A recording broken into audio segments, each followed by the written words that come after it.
Hello and welcome back to Higher Sense with Haz. And today's review is going to be on Riviera Maya by Aaron Terence Hughes. So today's review is bringing a conclusion to the summer theme here on Higher Sense. We're into August. We're having pleasant weather, but there won't be much summer left. And I've just managed to get my hands on a new release, and that's Riviera Maya from Aaron Terence Hughes.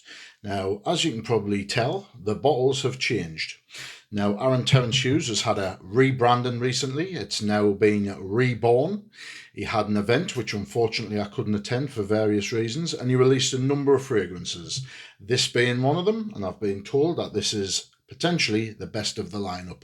So let's have a look at these notes and see what we've got ourselves in for. Right, so I'm going to refer directly to Aaron's website and tell you what he's put as the notes, because I don't believe it's on Fragrantica yet, because this was only out a number of days ago.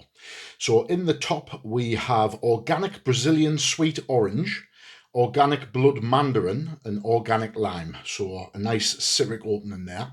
Then in the mid he says the sea salt, melon, pineapple, coconut and banana. So that's quite a mixture of stuff there, so it'll be interesting to see if we can pick those out. And then in the base, fairly standard, you've got amber, you've got sandalwood, and you've got peppermint. I thought it was patchouli there, but no, it's peppermint, so that's an interesting twist. So that's the notes. Let's see what's in this little beauty. I'm going to jump ahead and I'm going to give it a blast here. I'm going to give 1 in the air, 2 on the hand, and while I let it settle and open up, I'm going to give you a little bit of information about what this fragrance is all about. So according to Aaron, transport yourself to a tropical paradise with Riviera Maya. Now, the Riviera Maya is a Caribbean island just off Mexico. So that tells me this should be summery, tropical, fruity, and all of those kind of things. Now, for me, when I'm thinking about beachy, tropical, hot summer places, I'm immediately transported back to my favourite place, which is Ibiza. Now, in Ibiza, I do enjoy the sun, the music, the sand. Well, I don't enjoy the sand, I hate sand, but never mind. And the thing I most enjoy is a strong vodka with a splash of Fanta. If you know, you know. So anyway, that's what I expect out of this. I expect it to be loud, tropical, full of energy and punch. Let's give this a try. I've put it in the air. I've put it on my hand. I've been wearing... Oh, sorry, it took my breath away there. I've been wearing this for a number of days now, so I can give you a solid review on what I think about this. So in the top, it is orangey, but it's not a bright orange and it's not a zesty orange. It's more like a kind of a rindy orange. It's a bit darker. It's a bit deeper. It's kind of like, yeah, so when you get the rind or the skin off the orange, it's kind of that kind of smell. It's quite strong. Now there is a touch of lime in there, which is nice. I'm surprised there's no bergamot in here. But yeah, so you get deep, dark orange. It's not bright and zingy and energetic, so that was a slight surprise. The lime's in there. That's nice. That's just like a twist like you would get in a cocktail. So the opening, which I was slightly surprised at, but I will commend them for, it's not your typical summer freshie. Now, Aaron does have a number of summer selections in his previous lineup, so this is a bit of a twist, and I think that it is welcome here. Now, having a look at the notes in the mid, there's sea salt, melon, pineapple, banana and coconut. Now, from what I can smell here and from what I can remember wearing, what I will say is that there's certain elements in the mid which I don't particularly like. Now, that's personal preference and it might be different for yourself. So as I've said before, sample this if you can before you buy it. Now, there's a lot going on in the mid here. And I've narrowed it down to the sea salt and the coconut, what I don't like. And I'll go on to tell you why shortly. But of the other notes, is the pineapple here? A touch, yes. Is the banana? I don't really get that. I do get the sea salt and I do get the coconut. I think there's a lot of coconut in here.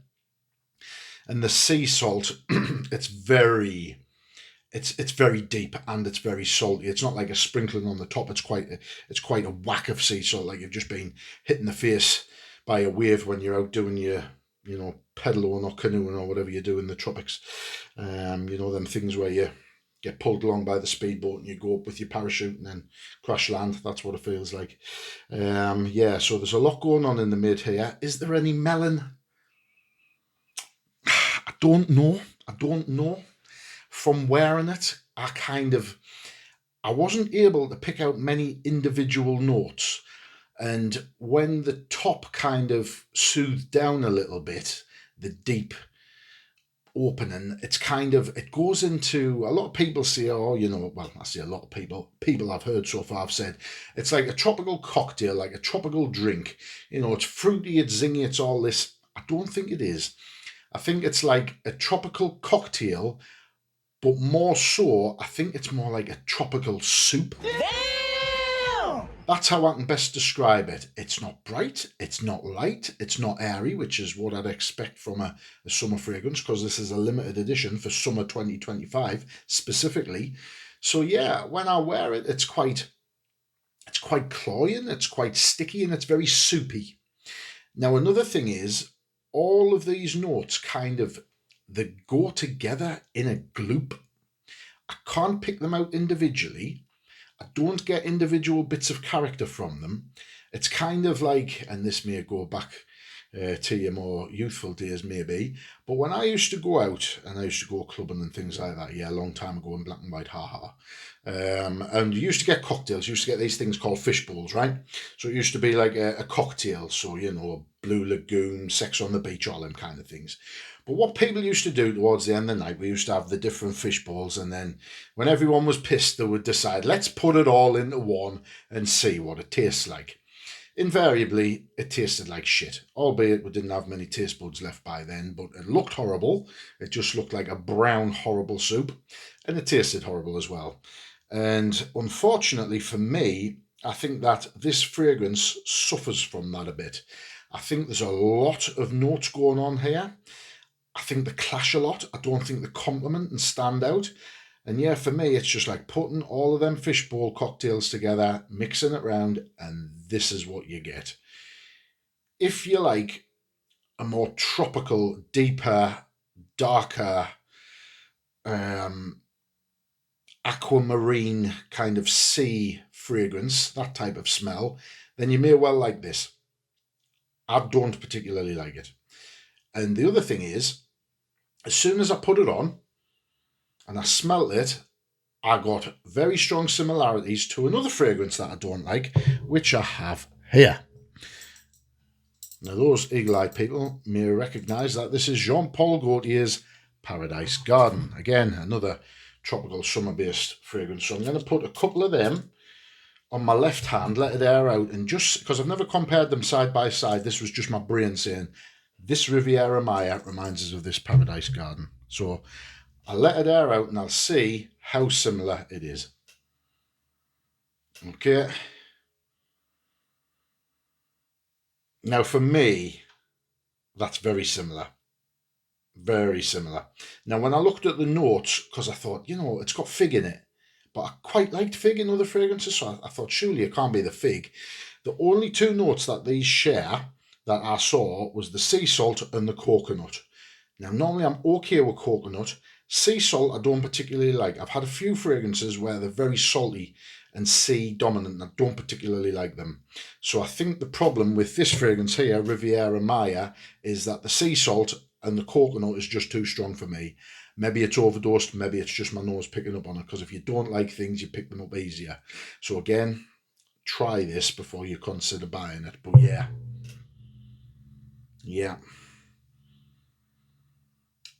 Right, so comparing them side by side, I would say that I prefer the Paradise Garden over the Riviera Maya. The Paradise Garden, it's a bit lighter, it's a bit fruitier, and it's got a little bit of fig there, which is nice. But the salt and the coconut's apparent. In here, I think this is salt and coconut dominant. I didn't get any peppermint in the dry down. Yes, I got amber and sandalwood, which is your basic dry down. And for me, I thought that Riviera Maya was very linear. It didn't change very much. I expected the powerful, edgy, zesty opening like he says here. A zesty, woody, sweet fragrance evoking the tropical rainforest, merging with the crystal clear aquamarine waters of the Caribbean Sea.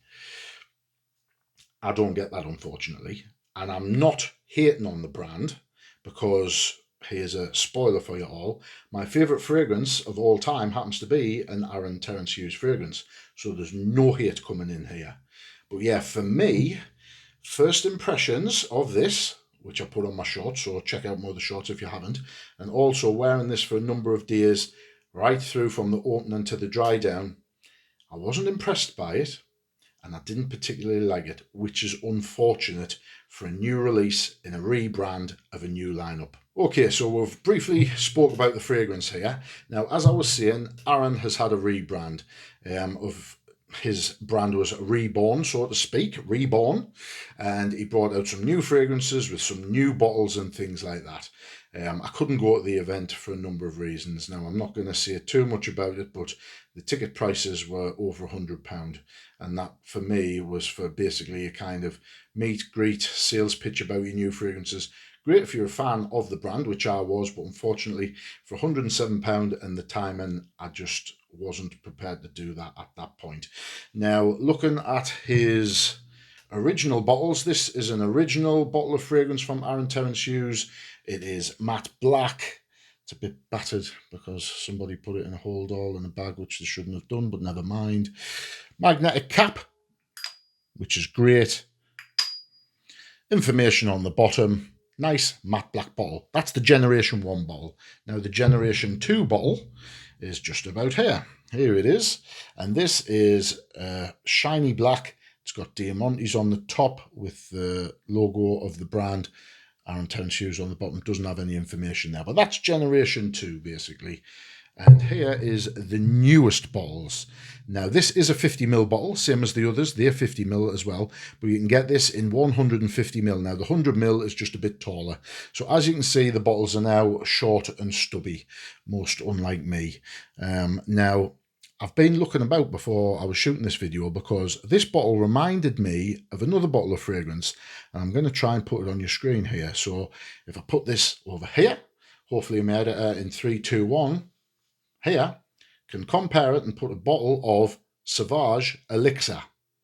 Now, Sauvage Elixir, I think the bottle looks very similar. It's short and it's stubby. I don't know if he's took his inspiration from there, but that's the first impressions what I got. Now, do I prefer this bottle to this bottle? No. And do I prefer this bottle to this bottle? No. I loved the matte black. I thought it was brilliant. I thought it was understated and confident. Whereas this, for me, it just looks like it's trying a bit hard.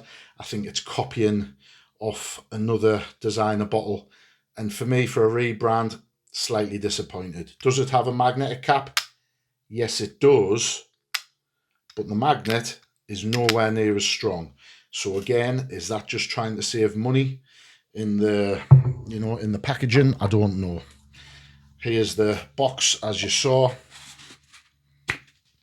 It's not easy to put it back together, and as you can see, I've only opened it a couple of times and it's already damaged around the rim. Nobody likes rim damage. So yeah, packaging seems cheaper. Bottles, they're okay. I don't particularly like the mind, but never mind. So yes, that is his event, which was around a week ago, and that was Aaron Terence Hughes Reborn. So I thought, right, I'm going to get one of the opening 3 fragrances from the lineup. Spoke to a few people who were there, and they said Riviera Maya is a lovely tropical fragrance. Give it a try. So I thought, well, it's summer. Why not give it a go? I wanted to try Aaron's new lineup, and unfortunately, I'm somewhat disappointed with the overall package, never mind the fragrance. Okay, so the rebrand of Aaron Terence Hughes Reborn. Now, I always had the impression that Aaron Terence Hughes was a niche brand. Now, if you look at some of the prices, so for example, for this, the 50ml is £105. That's nicely priced compared to some other 50mls in the past. I mean, I think Tobacco was up towards the 150 when that was released. I think Hard Candy, upon initial release, was maybe a touch more. I think that was maybe 160, but that was the OG and the premier fragrance of his lineup, so to speak. So yeah, some of the prices of the new fragrances are a bit less. 100 ml. So previously you could only get 50 ml and 10 ml bottles. Now you can get 10 ml, you can get 50 ml, and you can get 100 ml. So you will save money if you buy the bigger bottle. So for example, 105 ml for 50, £105 for 50 ml of this. So that's just over £2 per milliliter. Now that's okay. It's at the lowish end of niche fragrances and it's at the upper end of designer fragrances. So price wise, it's pitching it very much in the middle, which gives me a problem. Now, 100 ml of this is £180. Now that is kind of upper designer level, I would say, for sure.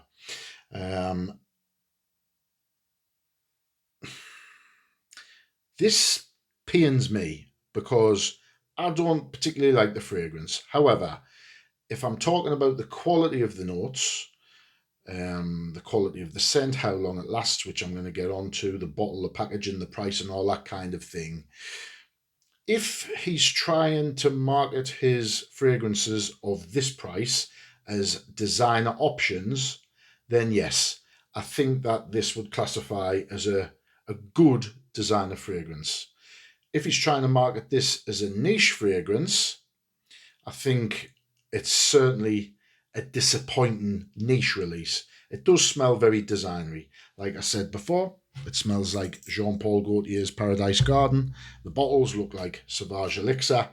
So yeah, for me, it's a bit of a disappointment. So let's talk about the performance of Riviera Maya by Aaron Terence Hughes. Now, Aaron is known for his strong fragrances that project and the last.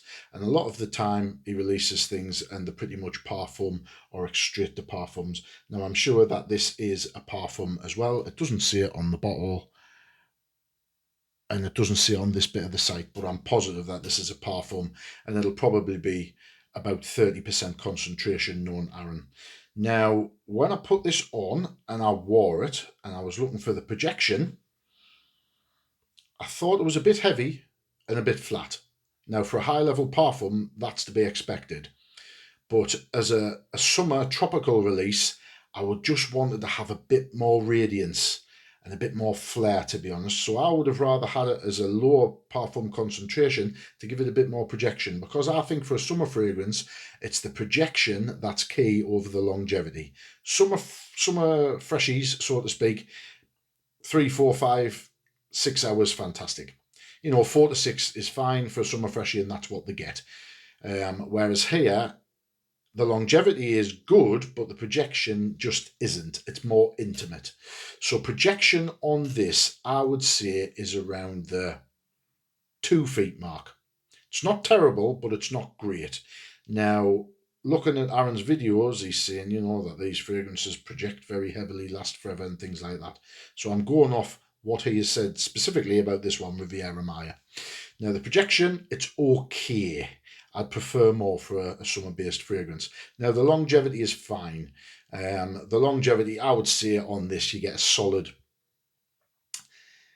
I'm going to say 8 hours of performance. Now, when I say performance, it's not the biggest projector anyway, and it doesn't have the most radiance.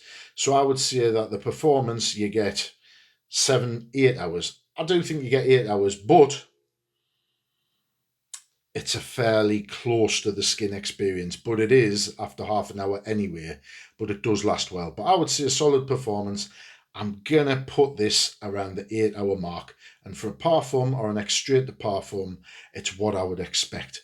I might expect a bit more, but it's difficult to judge because the projection just isn't there for me. Now on the 100ml bottles, £1.80 per milliliter, that's good. I think that's good value for a fragrance like this.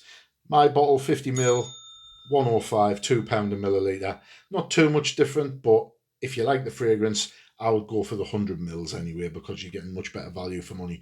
Also, Aaron has said it's a limited edition for summer 2025. Whether you believe that or not, who knows? Because in the past, he's brought things out, said they were limited edition, and then he's pulled them from his range, and then they've come back not long later, and other things like that. One of the problems I had with Aaron's fragrances were silent reformulations, I've bought fragrances when they're released, they've been fantastic. And then when I've went to replace the bottle a year later, it's not quite what it was. Fragrance smells slightly different or different. It seems not as strong or as potent as it was. I don't know if this is deliberate. I don't know if it's bad quality control because he is a relatively small brand, or, playing devil's advocate. Is it a case of he sells a fragrance at its full potency, then when he's got the buyers in, it gets changed to save money, a bit like the packaging, it seems. I don't know, but that's what disappointed us about the Aaron Terence Hughes brand. I was excited by his early stuff, it was great. Then when I've went to repurchase, doesn't smell or perform like it did before. And that's a shame. Another problem is some of his fragrances, he'll bring out a fragrance and then he'll bring out the same fragrance and put plus or extreme on it. And it's like tobacco and tobacco extreme. Now, I've bought one of his fragrances, I can't remember which one it was. Then 6 months later, they brought an extreme version out for a bit more money. And I did smell it, and it smelled better than the one I had. So I just thought to myself, why am I buying his fragrances for retail when they're released, when potentially 6 months or a year later he's going to release a better version of it? And that put me off buying things from him because it gave us uncertainty and a bit of lack of trust in the brand, a bit of lack of clarity. And I think his brand's all over the place. He puts fragrances out, then he reformulates them, then he puts an extreme version out, then he pulls it from the market, then he brings it back, then there's a limited edition. Now he's rebranding. It's like, I don't know. I don't know where I am with this brand, to be honest. I loved Unicorn Elixir. If you haven't checked out that review, check it out. Love it. My favourite fragrance of all time, and I've been here a number of years, is an Aaron Terence Hughes fragrance. And little insider information, when I get to 1,000 subscribers, that review will be going out. I'm keeping it secret for the time being. So there's no hate towards Aaron. I haven't met him as a person. I've watched and listened to him. I think he's very articulate, very knowledgeable. He speaks the truth, which is great, but sometimes he can come across as a bit cocky, egotistical and things like that. But anyway, no bias towards or away from the brand. But yeah, for me, Riviera Maya isn't the reborn launch fragrance I would expect. I think it hits his itinerary because he doesn't have a more tropical based fragrance in his lineup, so that's fine. And if you like Jean Paul Gaultier Paradise Garden, great. Definitely sample this if you can. Can you? Yes, you can. You can buy a 10ml bottle of this for £21. So maybe get a 10ml bottle for £21. If you love it, get the 100ml. If you think it's decent, buy the 50ml. And obviously, if you don't like it, it's only 21 quid down the drain, which is better than what's gone down the drain, what I've spent, but never mind. Seasonality for this, well, it's a limited edition for summer 25, so I'm going to say wear this in the summer. I think you can wear it in the spring as well. Definitely not the autumn or winter. The scent profile doesn't lend to that. But yes, summer, definitely. Spring can also be used.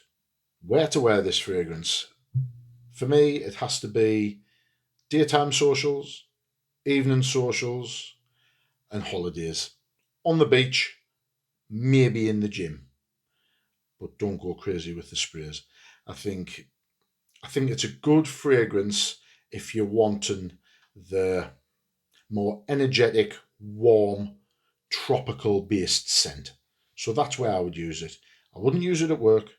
I wouldn't use it dressed up and smart. I wouldn't use it at business meetings. And I don't think I'd use it on a date night neither, because I don't think women would particularly like the darker, saltier edge on this. So I'm not going to recommend this for date nights neither. How many sprays should you use for this? Well, for me, it is a fairly strong fragrance. Longevity's good. And the projection didn't change much for me, whether I used 4 sprays or whether I used 8 sprays. So yeah, I think for this, 4 sprays is fine. The projection and the longevity will be the same as 6 or 8 sprays, so don't waste your money. 4 sprays of this, 1 on each side of the neck, 2 on the back, you're good to go. If you want it to last from dusk till dawn, go for 6 sprays. So in conclusion, Riviera Maya from the Reborn lineup of Aaron Terence Hughes. It's a decent fragrance. I don't like the scent profile, so I wouldn't buy or wear this personally. I don't particularly like it. So try before you buy. I think there's too much going on in the mid. You can't pick the notes out. I don't think the notes complement each other, and it just comes together in a bit of a soupy tropical mess. That's the best way I can describe it. And it's a disappointment because I had high hopes for the rebrand. I really did. Like I say, I haven't bought retail on anything for a while now, but I really wanted to get my hands on this and wanted to see if he's taken a step forward. But for me, I think the Reborn brand, the bottles, this fragrance in particular, I can't speak for the others, I think it's more of a sidestep rather than a kind of rebirth and an advancement and a step forward. I really do think it's just a sidestep, and it's a disappointment for me. So yeah, that's pretty much the review. If you haven't subscribed, and I'm sure you will have, please subscribe. If you like the video, not necessarily saying you like the fragrance or you like what you hear, but if you like the review and how it's went and the information and how I've brought it to you and the energy and fun I try and bring, please click a like because that'll help the channel to grow and get the video out to more people who like these reviews just like yourself. Comment below. Have you tried this fragrance? Have you tried anything else from the lineup that maybe I should try? Maybe I just picked the wrong one here. Or have you tried any other Aaron Terence Hughes fragrances? Tell me what your favourite is below in the comments. And I'd like to see if any of your favourites is the same as mine. So yes, that is today's tantalising tropical review. And until next time, remember that clothing, especially clothing like this, clothing gets you noticed, but fragrance gets you remembered. Well, maybe not this fragrance.